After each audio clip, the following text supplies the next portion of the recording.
berkumpul di ruangan yang sederhana ini. Selanjutnya, selawat beriring salam kita kirimkan buat junjungan kita Nabi besar Muhammad SAW. Yang sama-sama kita hormati Bapak Kepala Sekolah, dan khususnya yang tadi istimewa CGP kita, yang akan menyampaikan diseminasi budaya positif pada hari ini. Baik, sebelum Ibu CGP menyampaikan diseminasinya, kita minta sedikit arahan dari Bapak Kepala Sekolah. Kepada Bapak Kepala Sekolah kami persilakan. Diseminasi budaya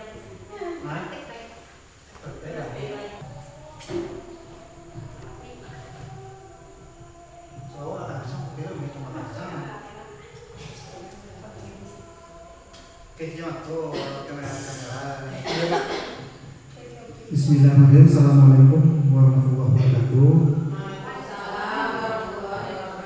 Yang kami hormati rekan-rekan Bapak Ibu Guru dan PTK lainnya. Terusnya pertama sekali kita bersyukur kepada Allah yang insyaallah pada siang ini kita masih diberi rahmat dan karunia hingga kita bisa berkumpul di sini dalam rangka mengikuti praktek baik guru penggerak angkatan 10 tahun 2020. Kemudian salam yang terlepas kita untukkan kepada Rasulullah SAW. Bila di kesempatan ini kita memberi apresiasi kepada guru penggerak Digis Bu Ira tadi di sini ada salah tidak yang telah mengikuti seluruh penggerak. Memang kalau jadi tugas untuk tugas mulia itu pasti dilindungi oleh Allah. Kalau pemain tugas bisa mau guru penggerak karena sakit banget. Kesalahan kok sakit covid, jadi namanya guru penggerak alhamdulillah sehat. Tuntungi pertama sekali. Jadi siapa yang mengikuti guru penggerak bisa sehat-sehat. Kita ada sedoik di penggerak. Kita buka lo tentu semuanya ya saudara. Itu yang pertama. Mudah-mudahan dengan adanya guru penggerak sekolah kita membawa lebih yang baik, lebih maju, lebih aktif, lebih kreatif lah. Bagi untuk kita baik walaupun anak itu lebih kreatif dan lebih aktif lagi. Jadi demikian, mudah-mudahan guru penggerak sukses sampai akhir mendapat sertifikat, dapat tunjang guru penggerak. Nah, PPSS masuk ke sini, itu tahu yang sekarang langsung. Cuma aku terbuka, semua cewek minta. Jadi demikian saja, mudah-mudahan kita sehat selalu, termasuk guru penggerak sehat, tugas selesai. Medua sebelum libur itu guru penggerak ada. Mereka guru penggerak karena mengaku jangan ada tidak oke. Kadang-kadang itu menjadi pengajuan gitu ya. Jadi demikian, terima kasih. Assalamualaikum warahmatullahi wabarakatuh.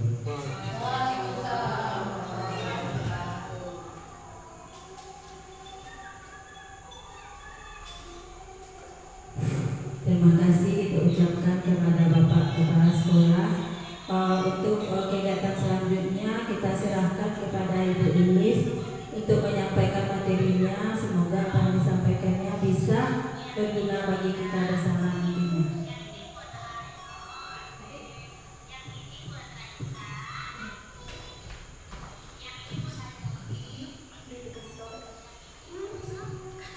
Bismillahirrahmanirrahim. Assalamualaikum warahmatullahi wabarakatuh. Waalaikumsalam warahmatullahi wabarakatuh. Sengaja kita mengambil jam yang sudah sedikit genting ini karena sudah jam istirahat siang, mendekati sholat zuhur juga. Namun mengingat kesibukan kita sedang suasana ujian, maka di waktu inilah kita punya kesempatan. Baiklah Bapak dan Ibu, pada kesempatan ini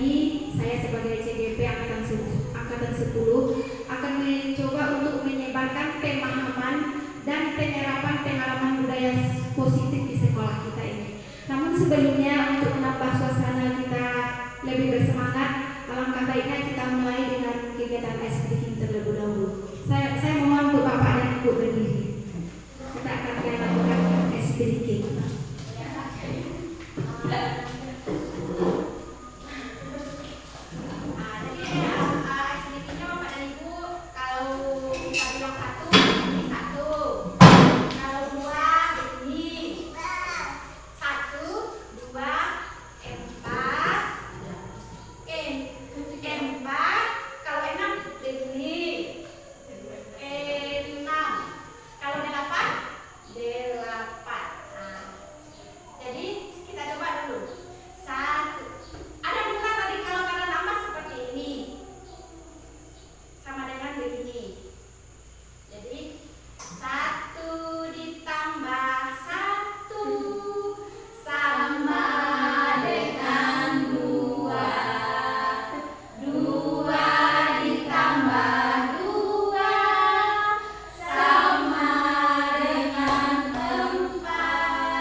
Posisi kontrol, keyakinan jelas, dan segitiga restitusi. Ini terdapat pada modul 1.4 yang sudah selesai kami pelajari modul 4. Yang sudah selesai kami pelajari materinya. Pembelajaran dengan paradigma baru. Karena azan sedang berkumandang, kita hentikan sejenak dulu Bapak dan Ibu.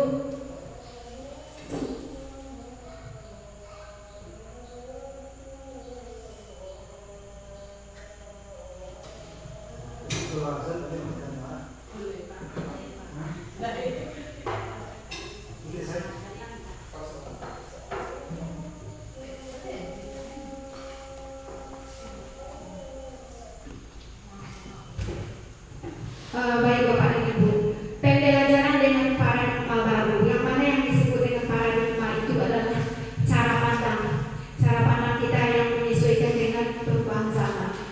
Adalah pembelajaran yang dirancang berdasarkan prinsip pembelajaran dan diferensiasi, sehingga peserta didik belajar sesuai kebutuhannya berdasarkan tahap perkembangan sesuai dengan teori psikologi modern untuk mewujudkan profil pelajar Pancasila, yang mana profil pelajar Pancasila itu terdiri dari 6 dimensi. 6 dimensi yaitu beriman dan bertakwa kepada Tuhan Yang Maha Esa, kemudian mandiri, kreatif, inovatif, gotong royong, dan kebinekaan global. Jadi pembelajaran berdiferensiasi itu adalah ternyata bukanlah mendirikan misalnya dalam satu kelas kita mengelompokkan anak menjadi 3 kelompok, kemudian memberikan 3 pembelajaran yang berbeda. Ternyata tidak seperti itu pembelajaran berdiferensiasi itu, tetapi adalah pembelajaran yang dirancang untuk memenuhi kebutuhan pelajar semua peserta didik, yang dirancang untuk memenuhi pembelajaran peserta didik. Itu tentang pembelajaran dengan paradigma baru. Kemudian masuk kita kepada miskonsepsi teori kontrol. Miskonsepsi ini adalah kesalahan penafsiran kita terhadap teori kontrol. Yang pertama ada ilusi guru mengontrol murid, ilusi bahwa kritik dan membuat rasa bersalah dapat menguatkan karakter murid, ilusi bahwa semua penguatan positif efektif dan bermanfaat.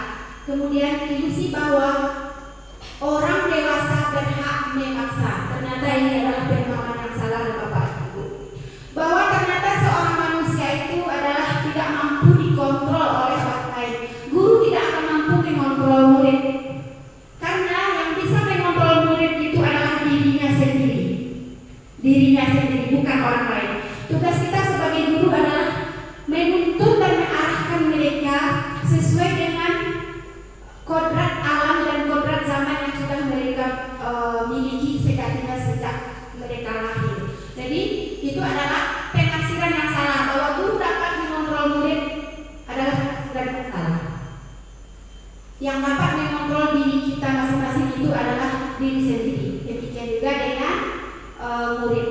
Kemudian selama ini kita beranggapan bahwa kritik dan membuat murid itu merasa bersalah dapat menguatkan karakter. Saya selama ini demikian Bapak dan Ibu. Jika terdapat suatu permasalahan pada murid, memanggilnya untuk berbicara dengan kita mengkritik perbuatan mereka, kemudian menghadirkan rasa bersalah di hati mereka. Saya beranggapan ini yang dapat menguatkan karakter, ternyata tidak. Ini adalah sebuah miskonsepsi. Kemudian isu bahwa orang dewasa berhak memaksa. Karena kita guru nih, kita dapat memaksa murid kita untuk berbuat sesuai dengan kehendak kita. Itu juga termasuk miskonsepsi. Tidak demikian kenyataannya. Kemudian pemikiran bahwa semua penguatan positif efektif dan bermanfaat. Kita setiap Senin itu ketika memberikan amanah di satu upacara bendera sudah memberikan penguatan positif. Setiap hari Jumat memberikan penguatan positif tentang sikap, dipekerti, perilaku. Demikian juga pada hari-hari lainnya kita beranggapan itu akan efektif dalam membina budi pekerti mereka. Ternyata tidak. Tetapi meskipun demikian, tugas kita guru adalah terus memberikan pembelajaran sepanjang hayat. Meskipun itu tidak efektif, namun kita tetap akan mempergunakan. Kemudian mengubah paradigma stimulus respon ke teori kontrol.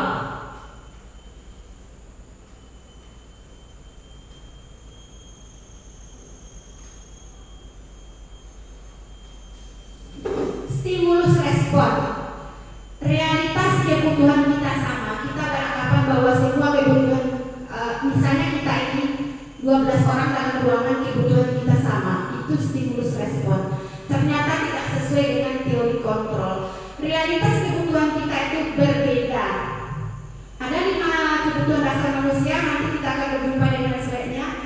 Ternyata di setiap hari, satu hari yang sama, manusia itu akan dihadapkan kepada kebutuhan yang berbeda.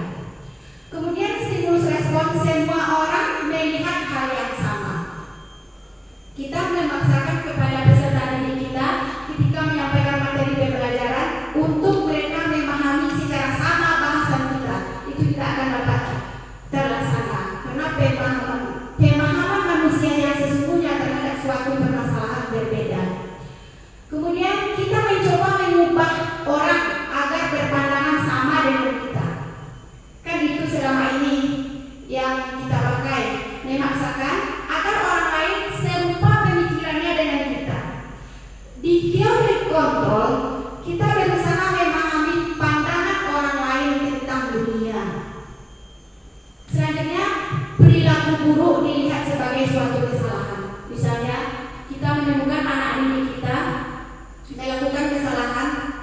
itu kita buru-buru sudah mencap sebagai perilaku buruk. Pada stimulus respon, sementara pada teori kontrol, semua perilaku manusia termasuk murid-murid kita itu memiliki tujuan. Seburuk apapun yang mereka kerjakan di pandangan kita, ternyata mereka memiliki kebutuhan. Ada kebutuhan dasar dari hidup mereka yang mereka berusaha untuk memenuhinya ketika mereka melakukan hal tersebut. Apakah dalam upaya mencari kepuasan, apakah dalam upaya mencari kesenangan, apakah dalam upaya kekuasaan atau kesenangan, ada 5 kebutuhan dasar. Jadi apapun bentuk kesalahan mereka, ada tujuan di dalamnya. Tugas kita lah menggali dan mengembalikan mereka yang sedang berada dalam satu identitas gagal, namanya Bapak dan Ibu, anak-anak kita yang sedang bermasalah itu, mereka berada dalam identitas gagal. Tugas kita lah membawa mereka kembali menuju identitas sukses. Selanjutnya, orang lain bisa mengontrol saya. Contohnya, saya beranggapan Bapak kepala sekolah dapat mengontrol saya. Kenyataannya tidak. Kalau Bapak kepala sekolah bisa mengontrol saya, maka semua yang dianggap ideal oleh Bapak kepala sekolah akan dapat saya laksanakan karena saya terkontrol oleh beliau. Tapi ternyata tidak. Siapa yang mengontrol kita adalah diri kita sendiri. Demikian juga dengan anak kita. Kemudian saya bisa mengontrol orang lain. Saya guru kelas 1 dengan jumlah murid 28 orang. Dapatkah saya mengontrol yang 28 orang itu? Tidak. Tidak dapat. Saya tidak bisa mengontrol orang lain. Kita cuma bisa mengarahkan dan menuntun mereka ke jalan yang kita anggap sesuai dengan nilai-nilai kebijakan universal. Nanti kita buka pula apa-apa saja yang termasuk kepada nilai-nilai kebajikan universal. Stimulus respon berikutnya, pemaksaan ada pada saat rujukan gagal. Kita sering membujuk-bujuk murid, misalnya, ayo anak, perhatikan guru di depan ya, seperti saya di kelas 1. Kita bujuk dengan suara lembut, dengan banyak senyuman, ternyata tidak berhasil. Mereka tetap dengan tingkah pola mereka, akhirnya kita sampai kepada pemaksaan lagi jadinya. Pemaksaan atau ancaman. Kalau sudah bertemu dengan anak yang seperti ini, pada teori kontrol tidak bisa dengan pemaksaan. Apa yang dibutuhkan? Kolaborasi dan konsensus menciptakan pilihan-pilihan baru. Kolaborasi dengan semua warga sekolah. Kemudian model berpikir menang atau kalah itu di stimulus respon. Sedangkan pada teori kontrol model berpikirnya menang-menang, tak ada yang kalah. Tidak ada yang kalah, semuanya menang. Itu Bapak dan Ibu. Kita lanjut kepada disiplin positif. Disiplin positif diambil yang mana disiplin itu berasal dari kata disiplina yang artinya belajar. Belajar untuk memahami segenap nilai-nilai keyakinan yang ada di sekitar dan mengacu kepada disiplin yang memiliki tanggung jawab terhadap apa yang dilakukannya sesuai dengan nilai-nilai yang diyakini.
bagaimana di dalam diri murid-murid itu meyakini nilai-nilai kebajikan yang ada di sekolah, apakah keyakinan kelas ataupun keyakinan sekolah.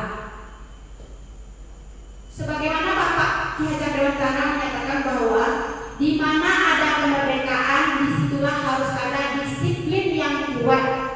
Sungguh pun disiplin itu bersifat self-disiplin, yaitu kita sendiri, sebab yaitu kita sendiri yang mewajibkan kita dengan sekeras-kerasnya. Tetapi itu sama saja, jikalau kita tidak cakap melakukan self-disiplin, wajiblah penguasa lain mendisiplinkan kita. Jadi kalau memang diri sendiri tidak mampu berdisiplin, maka penguasa lain yang akan mendisiplinkan kita. Dalam hal ini tentu kita sebagai atasan dengan bawahannya, dengan anggotanya. Kalau kita bawa kepada sekolah harus ke guru. Kalau kita bawa kepada anak murid dan guru, tentu kita berperan nilai-nilai kebajikan yang saya bilang tadi. Selain profil belajar Pancasila yang telah kita kenal lewat kurikulum Merdeka, apa-apa saja dimensinya, yaitu beriman dan bertakwa kepada Tuhan Yang Maha Esa, berakhlak mulia, mandiri, bernalar kritis, berkebinekaan global, bergotong royong dan kreatif. Itu termasuk nilai-nilai kebajikan. Kemudian ada nilai-nilai kebajikan dari IPO Primary Years Program. Sikap murid yang diharapkan itu seperti apa? Ada rasa toleransinya, rasa hormatnya, integritas, mandiri, menghargai, antusias mereka, empati, peduli kepada orang lain, memiliki perasaan yang sama dengan orang lain, kemudian keingin-tahuan, kreativitas, kerjasama, percaya diri dan komitmen. Itu sikap murid yang diharapkan. Kemudian ada 9 pilar karakter: cinta Tuhan dan segenap penciptaannya, kemandirian dan tanggung jawab, kejujuran, amanah, diplomatis, hormat, dan santun, serta nilai-nilai lainnya. Itu yang diharapkan muncul pada anak kita di bawah tuntunan kita guru. Nilai-nilai kebajikan lainnya adalah keterampilan hidup, petunjuk hidup, dan 7 nilai esensial lainnya. Keterampilan hidup seperti apa yang diharapkan ada pada anak-anak kita? Yaitu dapat dipercaya. Kalau anak kita tersebut sudah bisa kita percaya, berarti dia sudah mempunyai kecakapan atau keterampilan hidup. Lurus hatinya, menjadi pendengar yang aktif, kemudian tidak merendahkan orang lain. Kalau selama ini kita sering mendengarkan anak kita agak suka mengejek-ngejek temannya, maka tugas kita lah sebagai posisi kontrol untuk mengembalikan mereka kepada identitas mereka. Memberikan yang terbaik dari diri, itu nilai-nilai kebajikan. Kemudian petunjuk hidup, apa-apa yang diperlukan murid untuk petunjuk hidup mereka. Nilai-nilainya adalah peduli, penalaran, bekerja sama, keberanian, keingintahuan, usaha, keluasan atau fleksibilitas, berorganisasi, kesabaran, keteguhan hati, kehormatan, memiliki rasa humor, berinisiatif, integritas, pemecah masalah sumber. Jadi kalau ternyata di lingkungan kita anak murid didik kita ada memiliki rasa humor, banyak candanya, itu bukan sesuatu yang salah. Itu ternyata mereka sudah memiliki nilai-nilai kebajikan yang berguna untuk petunjuk hidup. Jadi itu Bapak dan Ibu. Apakah kita bisa fokus kepada kelas kita masing-masing? Dari sikap-sikap ini dapat kita lihat kepada anak didik kita, rasa kepeduliannya terhadap lingkungan, penalarannya terhadap suatu permasalahan, bekerja sama, keberanian, itu tentang petunjuk hidup.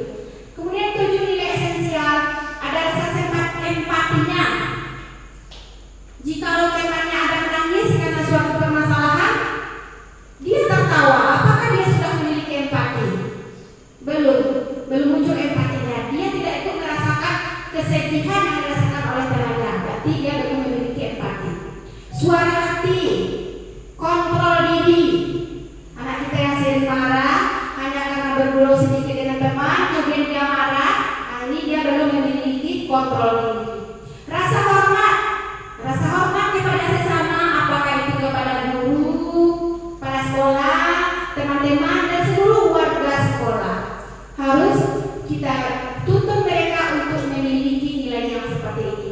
Nilai kebaikan, nilai toleransi, dan keadilan. Ini nilai yang paling esensial yang harus dimiliki oleh semua orang, termasuk oleh murid kita di STM 28 Nurdin Radang ini. Ini nilai-nilai kebajikan lainnya, seperti bisa Bapak Ibu lihat di pada tabel. Peduli, keterserangan, kebersihan, ini sudah tadi. Masuk kita kepada kebutuhan dasar manusia, yang mana kebutuhan dasar manusia ini akan mempengaruhi pola tingkah laku. Yang pertama kebutuhannya adalah bertahan hidup. Pada kebutuhan bertahan hidup, manusia memerlukan makanan, pakaian, tempat tinggal, keamanan, dan kesehatan. Itu termasuk kebutuhan dasar manusia dari segi bertahan hidup. Kemudian kebutuhan yang kedua adalah kebutuhan akan kasih sayang dan rasa diterima. Lain itu langsung diterima murid itu oleh guru di kelas, oleh teman-teman yang di kelompok. Kalau tidak, mereka akan menunjukkan beberapa perilaku menggaduh kawan, mencinta kepada teman. Itu ternyata bukan karena kenakalan mereka. Saya baru paham setelah mempelajari materi pada modul ini, bahwa ada kebutuhan yang tidak terpenuhi pada diri mereka. Mungkin kebutuhan kasih sayang dari guru. Ada anak yang kita sedang serius dalam pelajaran, tiba-tiba mereka datang ke depan. Ada saja permasalahan yang dilaporkan ke depan. Itu sebenarnya mereka sedang dalam rangka memenuhi kebutuhan dasar kasih sayang kita sebagai guru terhadap mereka. Kemudian di dalam kelompok kita begitu, anak yang sering mengganggu temannya dalam kelompok itu bukan karena nakal, tapi karena mungkin ada temannya yang kurang acuh terhadap mereka, sehingga mereka membuat ulah. Apa tujuannya? Supaya mereka diterima di dalam kelompok. Dia ingin menunjukkan kepandaiannya, dia ingin menunjukkan sesuatu yang ada dalam dirinya. Jadi itu kebutuhan yang kedua, butuh akan kasih sayang dan rasa diterima. Bapak dan Ibu yang saya hormati, kebutuhan berikutnya adalah penguasaan. Siapapun itu manusia ini memiliki kebutuhan dasar akan penguasaan tentang harga diri, keinginan untuk dianggap, keinginan untuk memimpin, berprestasi, diakui dan didengar. Jika ada di dalam kelas anak kita, misalnya kita sedang dalam rangka menjelaskan pembelajaran, saya bu, kan sepertinya ada yang seperti itu. Mereka itu sedang berusaha untuk memenuhi kebutuhan dasar mereka, yaitu kebutuhan akan penguasaan. Kita belum memberi kesempatan kepada mereka, tapi mereka sudah menunjukkan diri. Saya bu, itu mereka ingin menjadi pemimpin, ingin dianggap ada karena mempunyai rasa harga diri, dan juga ingin menunjukkan prestasi, ingin diakui oleh guru dan teman-teman, dan ingin didengar oleh guru dan teman-teman. Jadi itu kebutuhan. Kita pun sebagai guru memiliki itu, karena ini adalah kebutuhan dasar manusia, bukan hanya kebutuhan dasar murid. Kebutuhan yang keempat adalah kebutuhan akan kekuasaan, yang mana pada kekuasaan ini kita diharapkan untuk mandiri, memiliki pilihan, mencoba hal baru, mampu mengendalikan arah dirinya. Jika kita melihat nilai-nilai ini sudah ada pada diri anak murid kita, berarti dia sudah kebutuhan dasarnya sudah terpenuhi. Dia mampu mandiri apabila kita beri suatu tugas, dia mampu mandiri, kemudian dia memiliki pilihan, berani menyuarakan pilihannya, sudah berani mencoba hal baru, dan mampu mengendalikan arah dirinya sendiri. Berarti anak kita ini sudah memiliki kebutuhan dasar akan kekuasaan. Kebutuhan yang berikutnya adalah kebutuhan akan kesenangan. Setiap manusia memiliki kebutuhan akan kesenangan, yaitu butuh untuk bermain, butuh untuk rasa humor, butuh bercanda, butuh tertawa, dan butuh antusiasme, butuh keaktifan mereka dalam setiap kegiatan dalam hidup sehari-hari. Mereka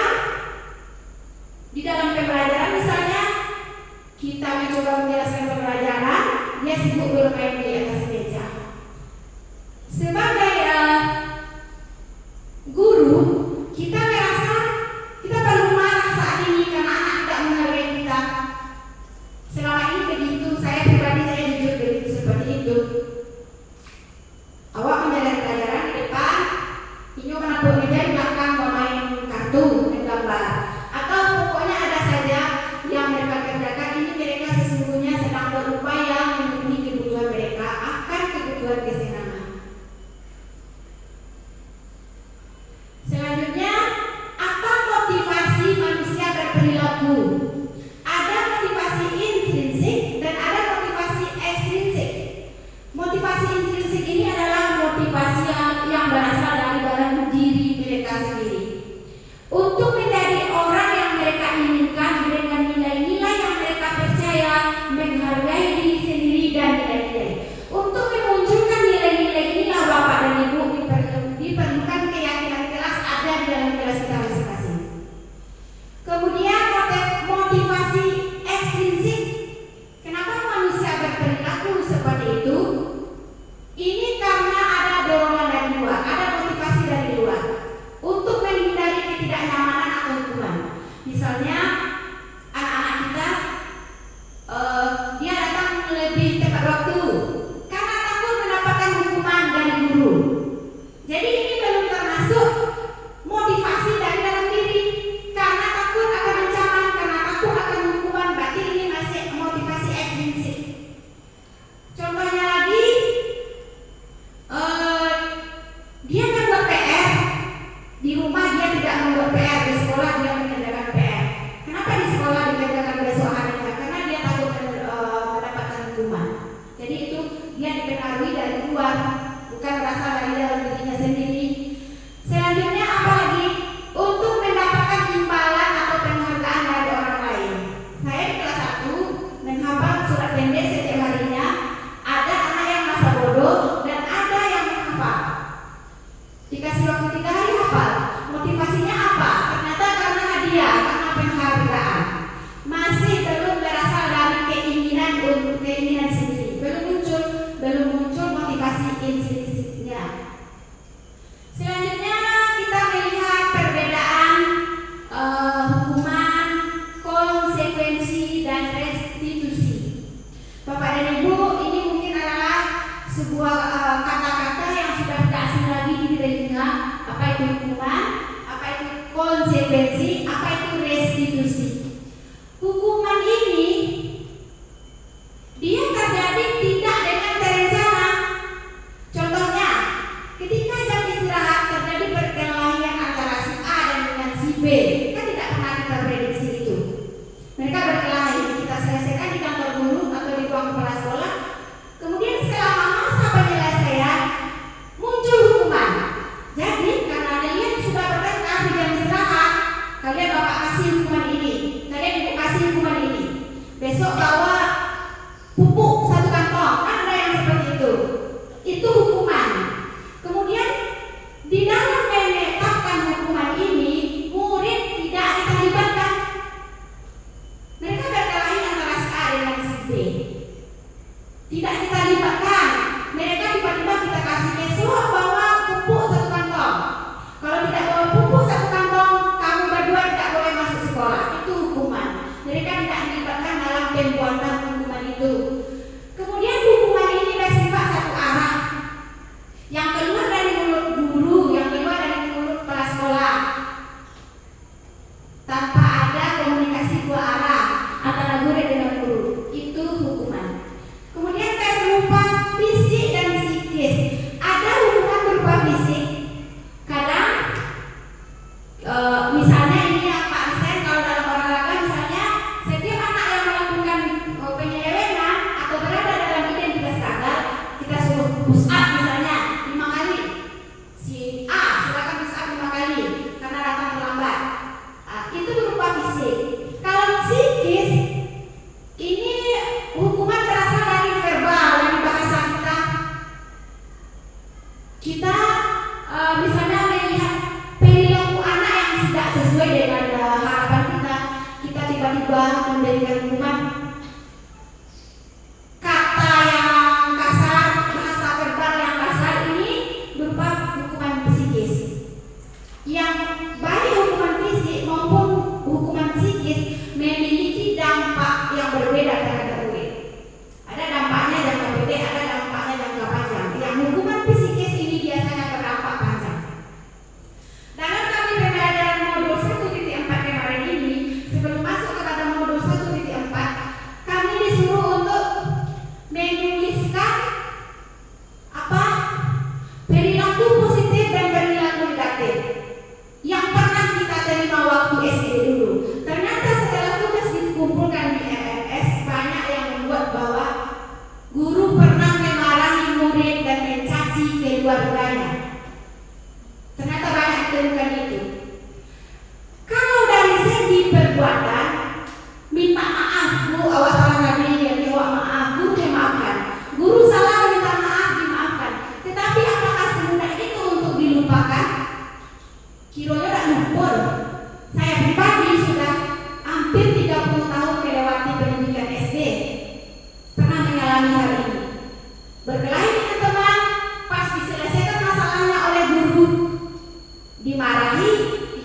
keluarganya.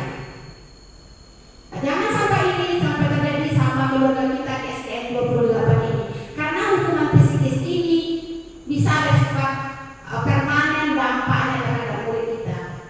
Kemudian apa itu konsekuensi?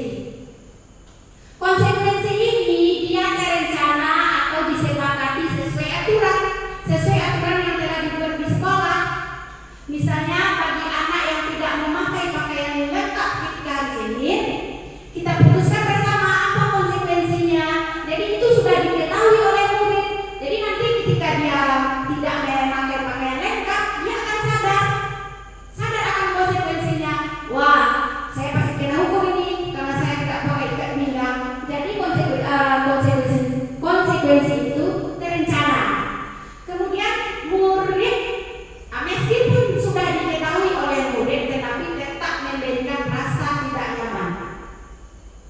Mereka tahu jika mereka tidak menggunakan pakaian seragam lengkap, mereka akan kena hukuman. Mereka sudah tahu, tetapi mereka tetap tidak merasa nyaman. Selanjutnya, pada konsekuensi ini, sikap guru selalu memonitor murid. Setiap Senin, kita berjalan dari barisan ke barisan. Mama Reso, anak didik kita, pakaiannya lengkap apa tidak? Kemudian kalau ketemu yang tidak lengkap itu, kita sudah siap dengan hukuman. Mereka sudah siap dengan konsekuensinya. Itu konsekuensi. Selanjutnya restitusi. Saya sebelumnya tidak pernah mendengar istilah ini, kecuali setelah salah satu teman kita mengikuti program guru bendera apa itu restitusi. Restitusi ini sebenarnya kita sudah melaksanakan sejak lama dahulu kala. Cuma caranya, langkah-langkahnya yang tidak tersusun sebagaimana yang kami peroleh pada materi ini. Apa restitusi? Restitusi adalah usaha guru untuk mengembalikan murid yang berada pada identitas gagal menuju identitas sukses, memandu murid untuk memecahkan persoalan yang mereka alami. Jadi itu restitusi.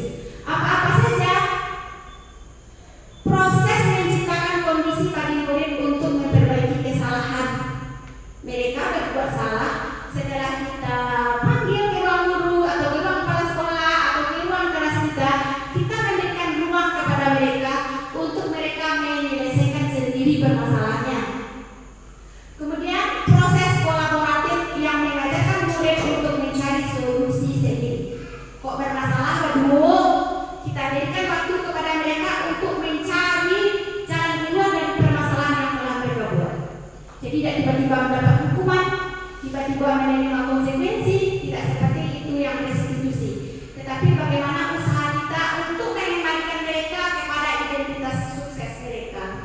Itu Bapak dan Ibu tentang hukuman, konsekuensi, dan restitusi. Ini dia posisi kontrol. Posisi kontrol guru. Di sini guru. Yang pertama sebagai penghukum, yang kedua sebagai pembuat rasa bersalah, yang ketiga sebagai teman, yang keempat sebagai pemantau, yang kelima sebagai manajer. Boleh bertanya kepada diri sendiri, selama ini di posisi manakah kita berada? Kalau saya jujur, pernah sebagai penghukum, sebagai pembuat rasa bersalah pernah, sebagai teman pernah. Kalau di kelas ini kita cenderung sebagai teman yang disesian, supaya harapan kita anak itu terbuka terhadap kita, dekat dengan kita. Itu harapan kita selama ini, menciptakan diri kita seolah-olah teman bagi mereka, memposisikan diri kita sebagai teman bagi mereka. Ternyata yang posisi yang lebih tepat itu adalah posisi manajer. Dari kelima posisi kontrol ini tidak ada yang salah Bapak dan Ibu.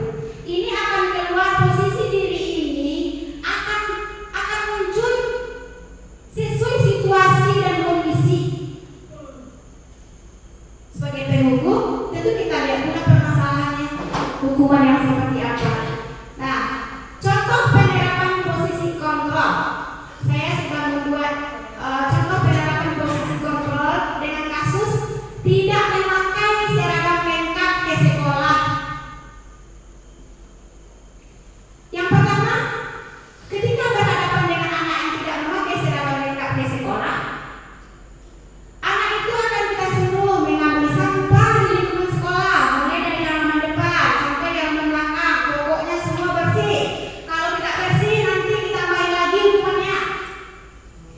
itu kita berada pada posisi sebagai penghukum.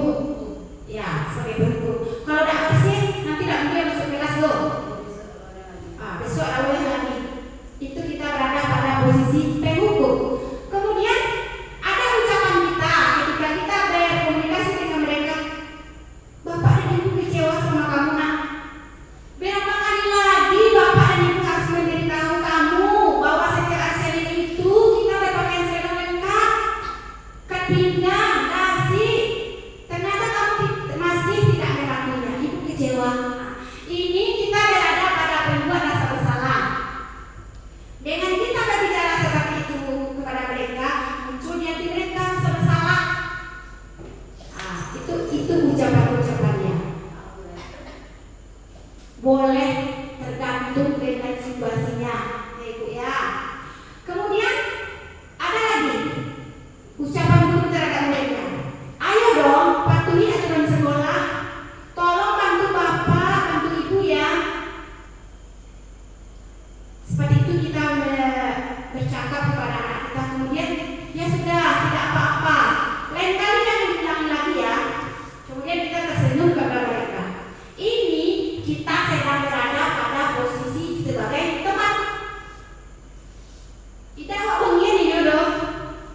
memberikan ide.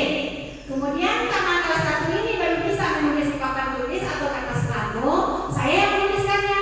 Apa yang disampaikan oleh mereka dicatat seluruhnya. Apa bahasa yang mereka keluarkan dicatat seluruhnya.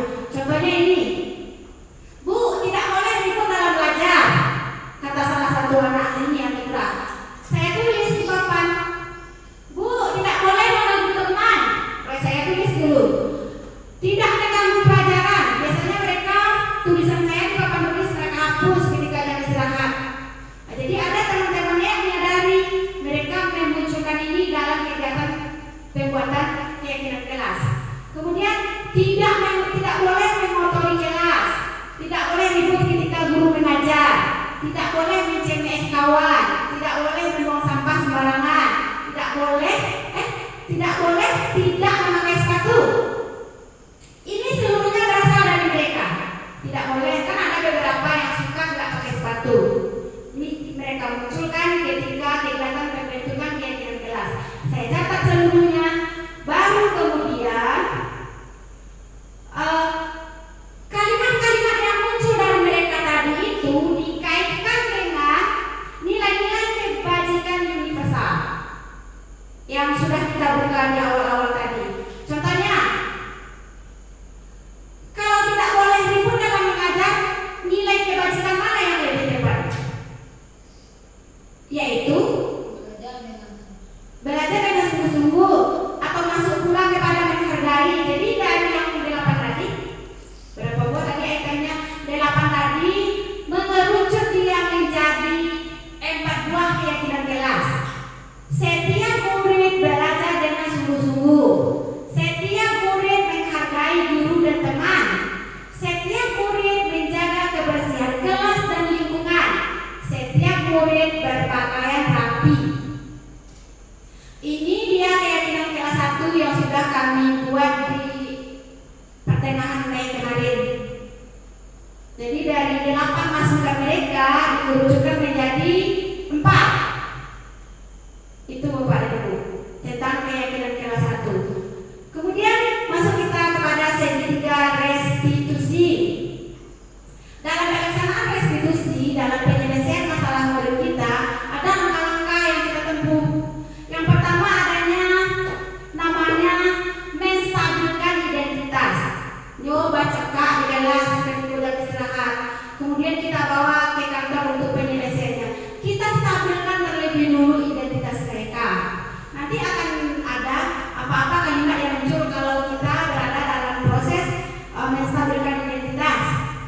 Contohnya kalimat yang kita ajukan ke murid kita adalah, nah, setiap orang pernah melakukan kesalahan. Nah, kamu bukan satu-satunya yang pernah melakukan hal ini. Nah, itu kira-kira menstabilkan identitas. Kemudian langkah memvalidasi kebutuhan. Apa pertanyaan atau pernyataan yang muncul? Kamu tentu punya alasan.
Tidak harus yang pertama itu, yang kedua itu, yang ketiga itu tidak boleh acak boleh acak posisinya.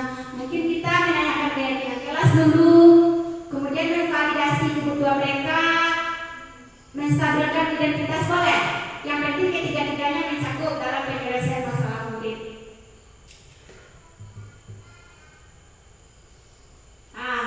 Ini contoh segitiga restitusi pada kasus pertama. Ini kasusnya mengurung teman di WC. Kebutuhan apa yang berusaha mereka penuhi dalam permasalahan ini? Rasa senang dan kekuasaan. Ya. Kemudian segitiga restitusi ada kasus yang kedua.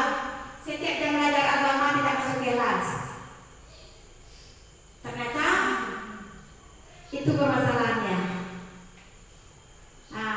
Ini dia Bapak dan Ibu, kalimat-kalimat atau pertanyaan atau pernyataan yang muncul dari kita ketika kita melaksanakan restitusi pada langkah menstabilkan identitas.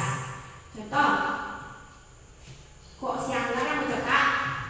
Ya si Budi misalnya, Angga, Budi berbuat salah itu hal yang wajar nak. Jadi tidak langsung bawa gas mereka doh. Kita tetap berbahasa yang santun tetapi tetap tegas. Tidak ada manusia yang sempurna di dunia ini nak. Kemudian ibu dan bapak juga pernah melakukan itu. Pernah juga dulu berkelahi dengan teman. Tidak ada salahnya kita ngomong seperti itu. Kemudian bapak dan ibu tidak akan mencari siapa yang salah dalam masalah ini, tapi kita akan mencari solusi dari permasalahan ini bersama-sama. Nah, itu bahasa kita. Kemudian kamu berhak untuk marah, kamu berhak untuk menangis. Boleh.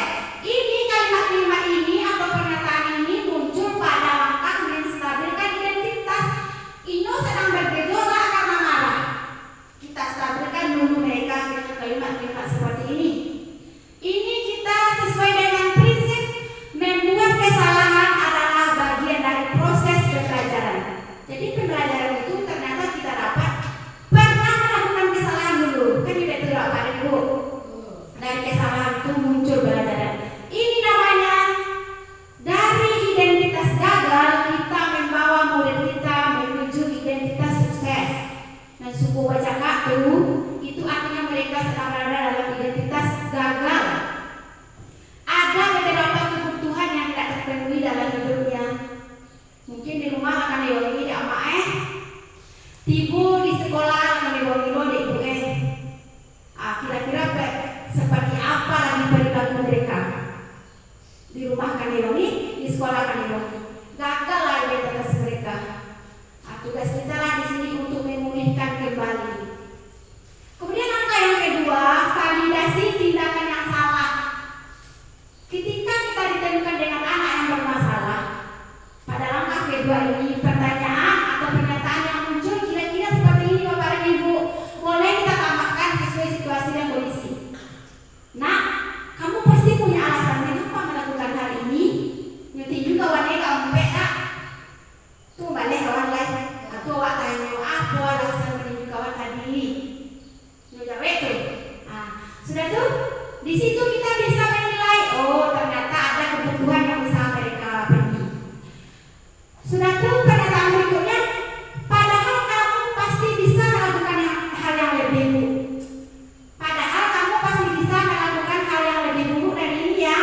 Kemudian kita juga orang yang empek mah. Wah tadi tuh padahal bisa tadi uang dorong kawan uang enggak. Tapi alhamdulillah lain tidak dorong kawan enak. Itu kira-kira contoh kalimatnya. Kamu patut bangga karena telah melindungi sesuatu yang penting buatmu. Kadang juga yang menghijui kawannya karena mempertahankan sesuatu di dirinya. Mungkin dia tak suku kapan dulu di situ kawan.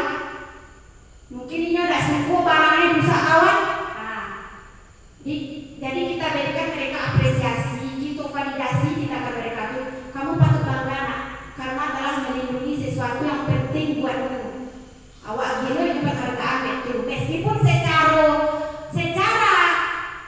yang nampak mereka itu salah, tapi tetap kita berbahasa seperti ini untuk memunculkan nilai-nilai kebajikan tadi.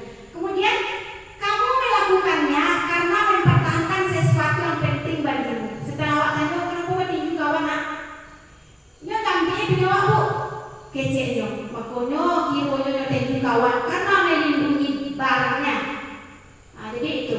Ini diambil berdasarkan prinsip setiap perilaku berupaya memenuhi suatu kebutuhan tertentu. Jadi itu kita di SDN beberapa ini kedepannya kalau ditemukan, yang pasti akan selalu ditemukan anak-anak bermasalah ini, kita laksanakan segitiga restitusi untuk mencari penyelesaian dengan cara mengetahui kebutuhan apa yang mereka cari sehingga mereka membuat kesalahan-kesalahan tersebut.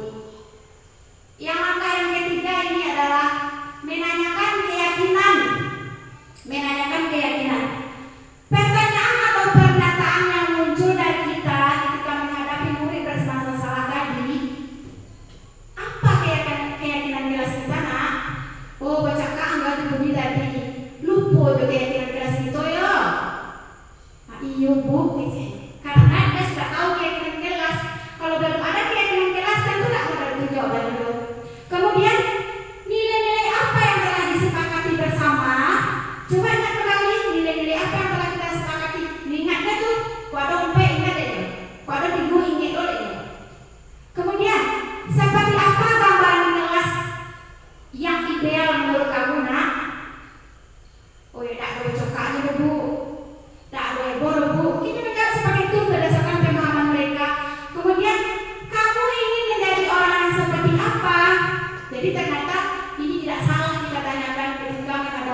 kemajuan sekolah kita tercinta ini.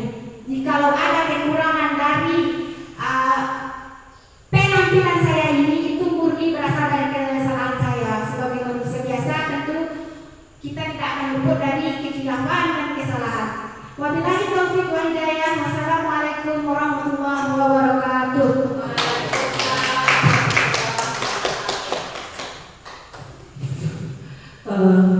Baiklah Bapak Ibu, mungkin itulah penyampaian dari CGP kita tentang budaya positif. Mudah-mudahan apa yang beliau sampaikan tadi bisa membawa sekolah kita menjadi lebih baik. Mungkin itu saja dari kami sebagai pembawa acara. Kalau ada salah kami mohon maaf. Wabillahi taufiq wal hidayah. Assalamualaikum warahmatullahi wabarakatuh.